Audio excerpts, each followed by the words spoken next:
એટલે ક્યારેય ઉધારીનો ધંધો કરવો જ નહીં. એની કરતા દેશમાં જઈને ખેતીવાડી કરવા માંડવી, એટલે મસ્ત રોટલો, છાશ અને આપણું જૂનું આથણું ખાવા તો મળે, સ્વાસ્થ્ય સારું બને. સ્વાસ્થ્ય સારું, અને નીચે લીમડા નીચે હોવાની જે મજા આવે ને, કેટલા ધંધા છે. બહુ સાચી વાત છેલ્લે તો બૂટ પોલિશ કરવા માંડો ભાઈ તમે. છે. એ ત્યારે ને ત્યારે પૈસા ત્યારે આપી તો પૈસા નથી કરતા. ઘણા બધા ધંધો કરવો છે. દેશે. વાત કરીએ આપણે સોલાર બિઝનેસની, તો સોલાર બિઝનેસની અંદર અત્યારે બધાને ખ્યાલ છે કે ઓલડી સોલાર હવે આઈપીઓ પણ લોન્ચ કરશે, રાઈટ? ફ્યુચરના ચેલેન્જીસ શું છે સોલાર બિઝનેસ માટે India? Problem is a progress. Problem આવે તો આપણે વિચારીએ કે શું કરવું જોઈએ. પ્રોબ્લેમ ન હોય એવા લોકો તમે જોતા હશો, ટેક્સટાઇલ હોય, ડાયમંડ હોય કે કોઈ પણ બિઝનેસ હોય, એના ફિક્સ થયા ચશ્મા ડાબલા બાંધી દેવા એટલે કે ભાઈ ઘોડાની આ સ્પીડે જવાનું છે ભાઈ. હા. જેમ કે અત્યારે સ્કિલ હમ.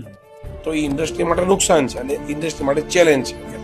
પણ સાથે સાથે જે માણસ 20,000 લાયકાત લાખમાં જાય છે એને નુકસાન છે. શું કામ? એને આજે મજા આવશે, પણ એનું પોતાનું સ્કિલ, પોતાના આઈડિયા એ નથી એની પાસે.